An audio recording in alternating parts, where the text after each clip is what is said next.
Saya nggak tahu jumlahnya, sama untuk kekayaan-kekayaan saya yang berhubungan dengan properti, gitu ya. Saya akan bisa menjelaskan cukup detail beberapa properti yang dimiliki suami saya. Suami saya dalam hal ini dia mendapatkan warisan dari orang tuanya tanah di Tangerang dan itu dibagi dengan seluruh saudara-saudaranya. Saya dalam hal ini dengan suami saya sesudah saya menikah tahun 88, saya sebagai dosen, sebagai peneliti di LPEM, kita mulai membeli tanah di Pesona Depok.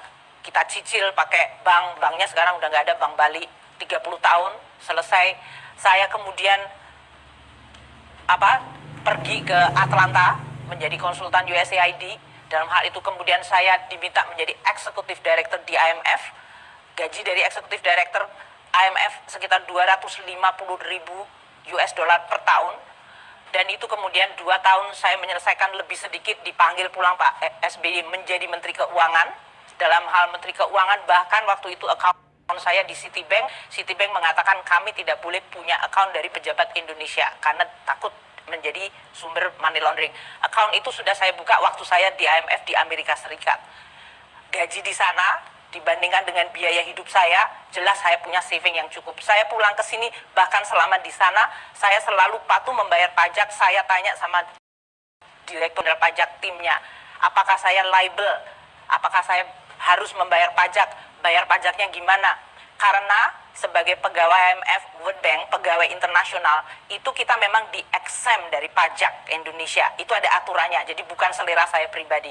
Jadi saya selalu konsultasi patuh SPT saya selalu disampaikan, walaupun kalau saya waktu itu kerja di luar negeri, saya tidak seharusnya lebih dari 6 bulan, saya tidak seharusnya menyampaikan SPT. Tapi kalau Anda lihat SPT saya selalu setiap tahun ada.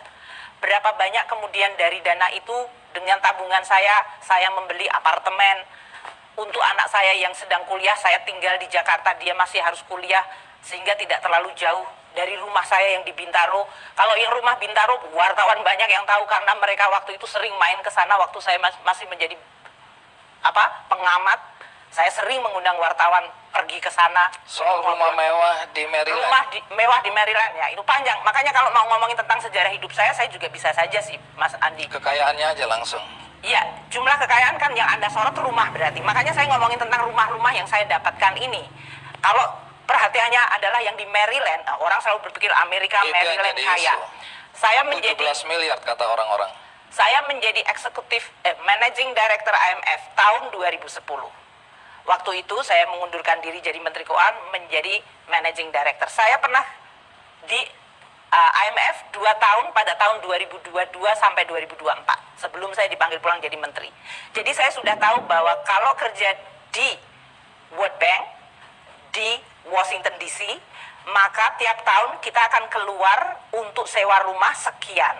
Dan saya lihat kontrak saya sebagai managing director cukup panjang, maka saya dan suami memutuskan kita tidak sewa rumah, kita beli rumah. Mas Andi, kalau di Amerika Serikat, kita mau beli rumah dan membeli mobil, itu tidak serumit mungkin yang dibayangkan oleh teman-teman di Indonesia. Satu, dengan employment statement dari saya, jadi saya sebagai managing director IMF, World Bank waktu itu, Bank Dunia mengeluarkan statement, Sri Mulyani sebagai managing director, salary-nya setiap tahun adalah sekian. Itu ditandatangani saja oleh kepala HRD-nya di Bank Dunia. Dengan itu Pak, saya langsung hari kedua saya bisa beli mobil. Saya nggak nyewa mobil, saya beli mobil, langsung hari itu juga saya kendarai mobil itu. Dengan itu, dalam seminggu, saya langsung dengan banknya adalah Bank Fund BFSD, Fund Deposit Corporation, itu adalah bank yang dipakai oleh seluruh jajaran IMF World Bank. Saya langsung melihat daftar rumah yang memang, karena saya pernah tinggal di Washington, saya tahu daerah yang saya inginkan untuk sekolah anak-anak saya. Kita memutuskan, ini ada rumah yang sedang dijual, kemudian kita lihat cicilan tiap tahunnya, tiap bulannya, salary saya di managing director, itu masuk.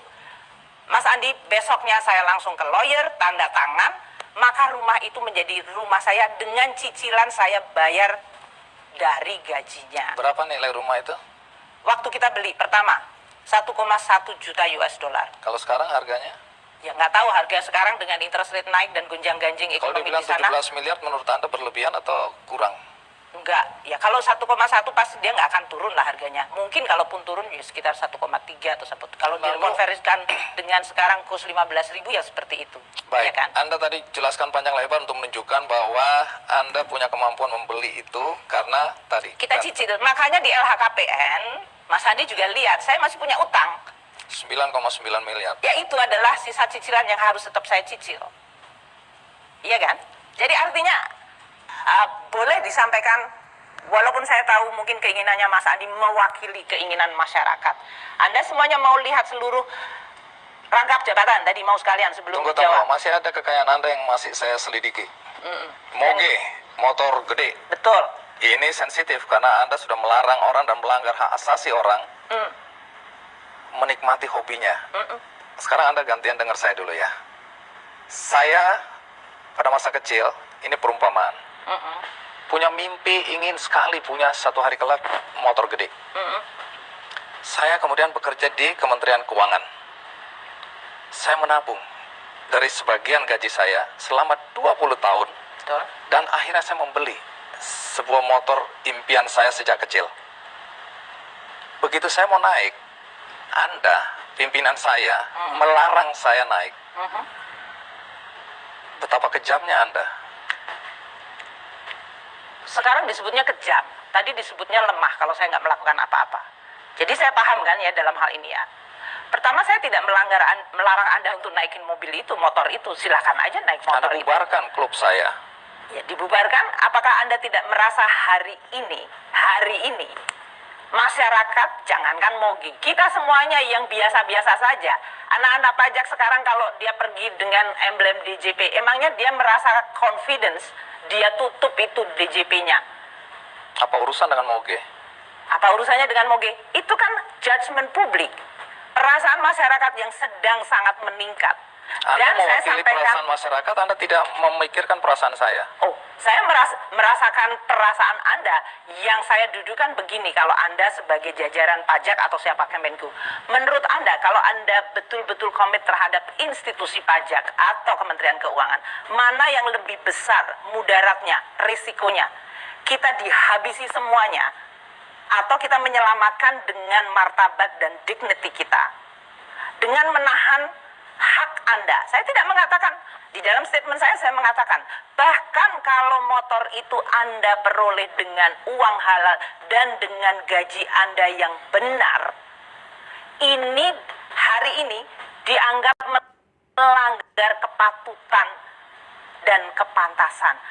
Mas Andi kan mengatakan tadi kejam, itu kan kata sifat. Patut, tak, apa yang disebut kepatutan, kepantasan, itu subjektivitas.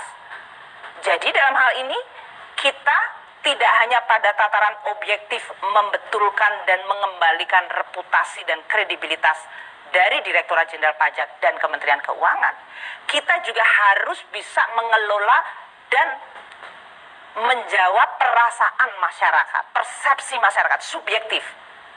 Namun itu kalau kita mengatakan subjektivitas nggak perlu diperhatikan, salah total. Jadi dalam hal ini pilihan, Mas.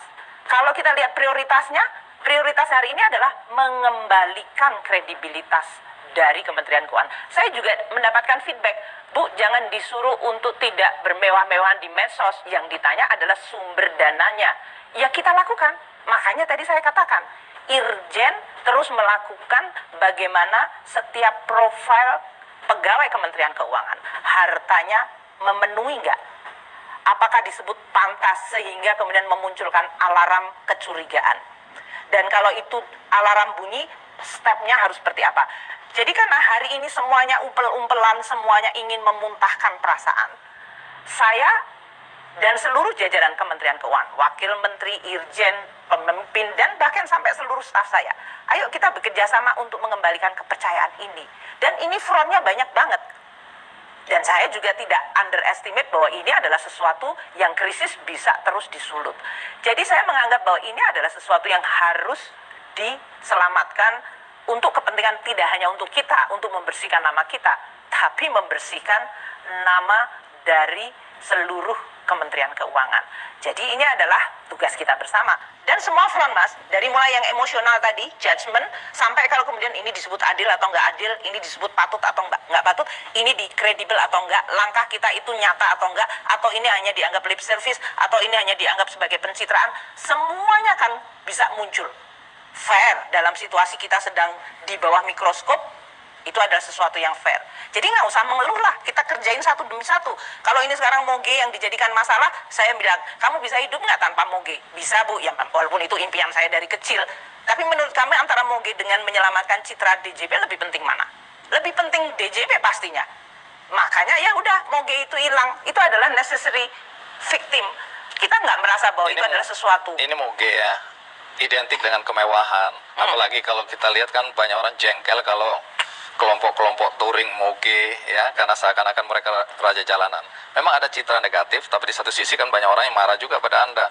Itu olahraga, itu hobi, kenapa dilarang? Oke, kita nggak persoalkan itu lagi. Tapi saya boleh jawab dong.